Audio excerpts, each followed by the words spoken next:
Hey guys, welcome back to the Human Condition. Now this video is another video in our biology brain chemical series. So this should be a pretty interesting one today. It is, what is cortisol and how do we manage our stress? So this should be pretty cool. This one we'll talk about a little bit more about physiological parts like that affect us rather than psychological, just because cortisol actually affects our body more physiologically than psychologically when I was researching it. There's 8 main topics we'll talk about: the stress response of cortisol, the blood pressure, the um, blood sugar response, the inflammation control, immune system support, mood and regulation, the sleep-wake cycle, and even the impact on metabolism. It should be a pretty interesting one. Sorry if I seem a little nasally today. I'm feeling a little sick, so if my voice sounds a little different than usual, that's the only reason. But I knew I had to get a video out for you guys. What is cortisol and how do we manage our stress? So the first one is we can talk about is the sleep-wake cycle. This is a pretty interesting one that I didn't know it had impact on. But cortisol is the stress response hormone, so it's associated with our stress. With high levels of cortisol, this might cause someone to have a lot of sleep disturbances and maybe insomnia. When I was researching it, because levels of cortisol can make it hard for someone to fall asleep because it makes them worry and stressed out a lot of psychologically a lot. So that's how it affects our sleep cycle. Also, when we wake up, it's pretty interesting. Cortisol levels peak in the morning and then slowly get decreased later on.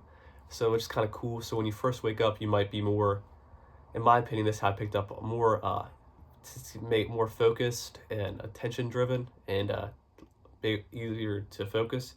However, I also think, like, just in my opinion, maybe we're more stressed out when we first wake up in the day in the morning than we are in the afternoon, because the peak of the cortisol is in the morning rather than the nighttime. So we might actually be more stressed out on average in the morning, but more motivated in the morning than we are in the night. And that's just my opinion on it. That cortisol peaks in the morning on average, but decreases over as later on in the day, which I think is kind of cool.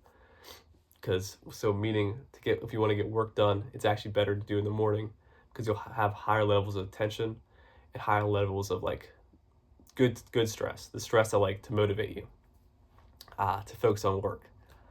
It also, even though it might seem like a brain chemical that we don't want to deal with, like stress, why would we ever want to be stressed out? It's a good brain chemical for motivation and to get stuff done. Because if you're never stressed out, you'll never actually work. You might push things off and never do them because you're never stressed out about actually achieving whatever you have to do. It also has a major impact on our immune system. I didn't know about this, but apparently it can also help us strengthen it for short term. So cortisol for short term can help us actually fight illnesses. It's one of the brain chemicals that help us fight illnesses, and have stronger immune health, I guess, potentially. Only downsides too high of cortisols can make your immune system actually weaker for a prolonged period of time, because your body gets kind of numb to it, because the high levels of cortisol strengthens your immune system for a while, but if it stays there too long, it can actually weaken your immune system. So it's a good balance between high levels and low levels. So that's how it affects your immune system. Blood pressure, that's pretty cool. Cortisol is also the brain chemical to give us energy and motivated, and to keep us stay focused. So its primary goal when I was researching it was to try to increase our blood sugar, which makes sense to give us energy, to complete task and stay focused. Its main goal is to give us energy. So it actually has an impact on our metabolism as well, and our blood pressure and blood sugar, because its goal is to increase our blood sugar so we have energy to stay focused on what we have to do. And so we're stressed out, good amount of stressed out to achieve our responsibilities. I guess you can say it's like the responsibility hormone. It'd be like the embodiment of the friend. If you have the friend who's like, if it's a person, would be the friend who stays up all night stressed out, working really hard on something. That would be the embodiment of cortisol. So with this, it'd be act of our metabolism. It breaks down fat, can break down protein to convert it into glycogen, if I'm not mistaken, if I researched that right, or different forms of sugar, basically, to give us energy to stay focused on our task. The only problem is might sound good breaking down fat, because it might be like, oh, I'll get more muscular if it breaks down fat.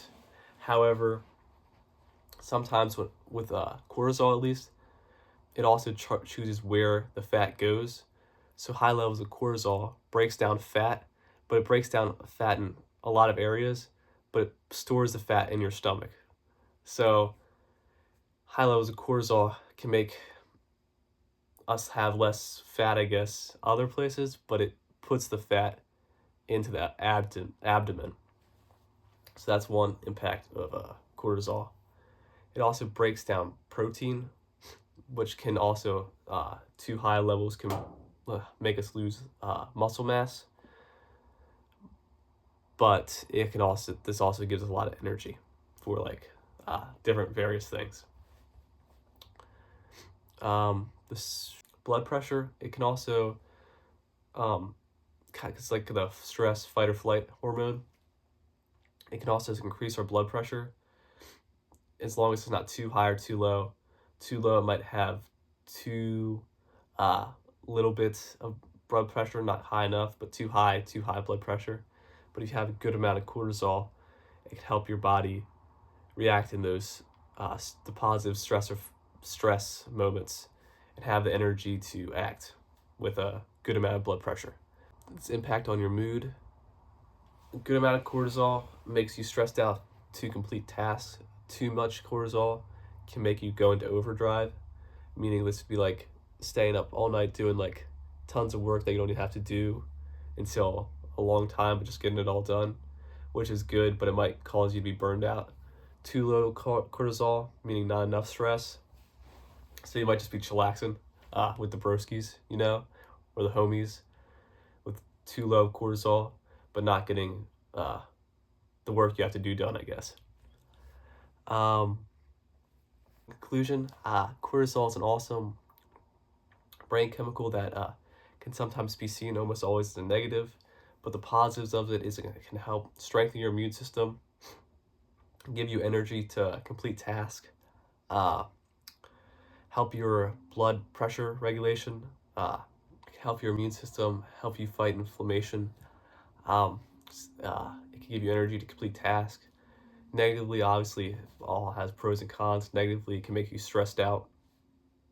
Can sometimes hurt your immune system, I guess, if it's too high of cortisol for a prolonged period of time. Too high of cortisol, too low can make you have fatigue or apathy, not apathy, apathy. Too high can make you stressed out, can make you have muscle loss. But even though it seems like it's a hormone that we all try to avoid because we don't want to be stressed out, it's actually a pretty beneficial one for our immune systems and our fighting inflammation. So yeah, I hope you guys enjoyed this video. Sorry if I kind of talked fast in this video. Just feeling kind of sick today, but I knew I had to get a video out for you guys. So yeah, as always, thanks again for watching. Like and subscribe if you want. I love you guys, and I'll see you in the next one.